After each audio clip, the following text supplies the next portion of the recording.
दिन उसकी सास उसे ताना मार रही थी। हाय हाय मेरी किस्मत, मुझे कैसी बहू मिली है, एकदम बहरी। क्या करूं मैं इसका, मेरे तो भाग्य ही फूट गए हैं। कीर्ति को कम सुनाई देता है, लेकिन अपने आसपास के लोगों के हाव भाव से वो समझ जाती थी कि लोग उसे भला बुरा कह रहे हैं। क्या हुआ माँ जी, आप कुछ नाराज नजर आ रही हैं? मैं आपके लिए चाय बना कर लाऊं? चली जा यहाँ से कलमुही, मुझे तेरे हाथ की जहर चाय नहीं पीनी। कीर्ति की सास उसके मुंह पर दरवाजा बंद करके अपने कमरे में चली जाती है। कीर्ति दुखी होकर काम करने लग जाती है। रात को उसका पति और ससुर आते हैं और सब लोग खाना खा लेते हैं। अभी भी कीर्ति की सास का मुंह बना हुआ था। रात को कीर्ति अपने कमरे में चली जाती है और कीर्ति का पति मनोज अपनी माँ से बात करने के बाद कमरे में आता है। उसकी माँ ने मनोज को अच्छा खासा भड़का दिया था। कीर्ति, मैं तो तुमसे तंग आ गया हूँ। तुम रोज रोज माँ के साथ आखिर ऐसा क्या कर देती हो कि वो तुमसे इतना नाराज रहती हैं? घर आते ही वो मुझे भी सुनाने लगती हैं। अब मैं दिन भर ऑफिस में काम करूँ और फिर घर आकर ये सब नाटक देखूं? जी क्या हुआ, आप इतने नाराज क्यों नजर आ रहे हैं? ओफो, तुमसे कुछ भी कहना बेकार है। तुम्हें कुछ सुनाई तो देगा ही नहीं। बढ़िया है, जो करना है करो, मैं सो रहा हूँ। गुस्से में मनोज बाहर जाकर सोफे पर ही सो जाता है। ऐसे वक्त गुजर जाता है और कीर्ति प्रेग्नेंट हो जाती है। वो एक लड़की को जन्म देती है। कीर्ति उसका नाम मेघा रखती है और कीर्ति उससे बहुत प्यार करती थी। इतने लंबे वक्त के बाद कीर्ति के जीवन में थोड़ी सी खुशियां आई थी, लेकिन वो भी ज्यादा दिन नहीं चली। कीर्ति और उसके घर वालों को पता चलता है कि मेघा भी बहरी थी और वो भी जन्म से। लो, इसी की तो कमी थी ना। अभी तक एक बहरी बहू को संभाल रहे थे और अब बहरी पोती भी आ गई। अब तो सारा मोहल्ला जी भर कर हमारे ऊपर हंसेगा। सच में ना जाने वो कौन सी मनहूस घड़ी थी जब हम लोगों ने मनोज की शादी इससे करवा दी। अब बस भी करो आप दोनों। आप लोग चिल्ला तो ऐसे रहे हो जैसे कि उसे सब सुनाई ही दे जाएगा। अरे जब उसे पता ही नहीं चलना है कि आप लोग क्या बोल रहे हो, तो फिर ये सब करके घर का माहौल मत खराब करो। मैं इस सब से बहुत थक चुका हूँ। जैसा हम उससे करने को कहेंगे। दोनों घर पहुंच जाते हैं और चुड़ैल उन्हें आते हुए देख लेती है। बताइए क्या बनाऊं आपके लिए, बिरयानी बनाऊं क्या? ये सब देखकर तो चुड़ैल का खून और भी खौलने लगता है।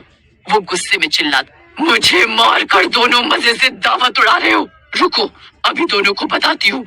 चुड़ैल को अचानक से अपने सामने देखकर मनोज के माँ बाप के तो होश ही उड़ जाते हैं। उनका सारा शरीर डर से कांपने लगता है। ये क्या है?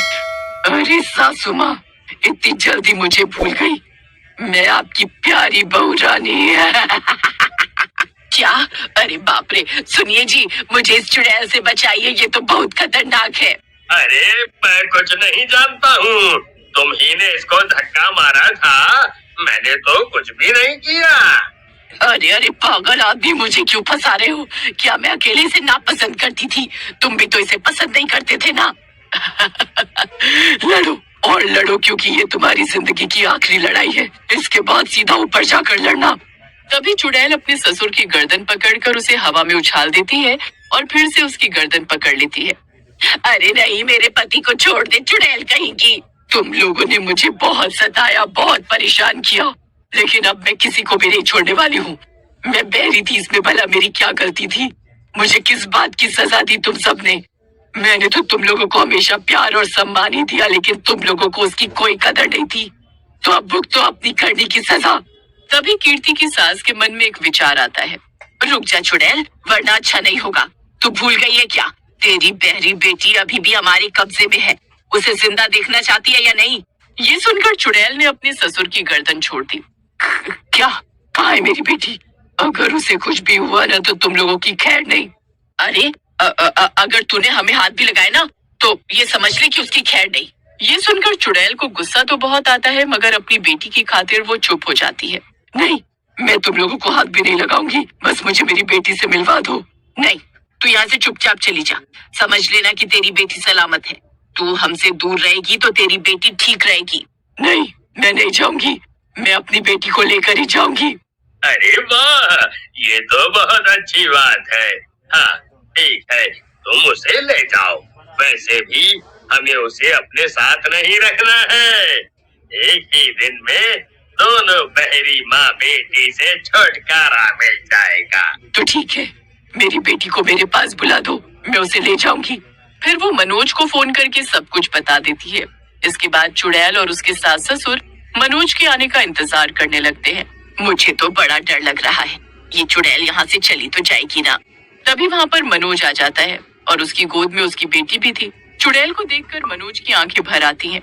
मनोज ये सब सुनकर दंग रह जाता है। माँ, आप ऐसा कैसे कर सकती हैं? आपने मेरी पत्नी को मार दिया। उसकी इतनी छोटी बेटी के बारे में भी नहीं सोचा आपने। आपकी इस हरकत ने तो एक पल में ही मेरा सारा परिवार तोड़ कर रख दिया है। मनोज की बात सुनकर उसकी माँ और पिता के साथ साथ चुड़ैल भी हैरान हो जाती है। मैं हमारी बेटी को एक बहुत अच्छा जीवन दूंगा और उसे इन सब तकलीफों से दूर रखूंगा जो तुमने झेली है। मैंने उसे एक बहुत अच्छे डॉक्टर को दिखाया है। ये सुनकर चुड़ैल बहुत खुश हो जाती है। इससे अच्छा और क्या हो सकता है भला। मेरी बेटी को वो सारे कष्ट नहीं सहने पड़ेंगे जो मैंने सहे। आप बस इसका ख्याल रखना। इतना कहकर चुड़ैल वहाँ से गायब हो जाती है और मनोज अपनी बेटी को लेकर वहाँ से चला जाता है।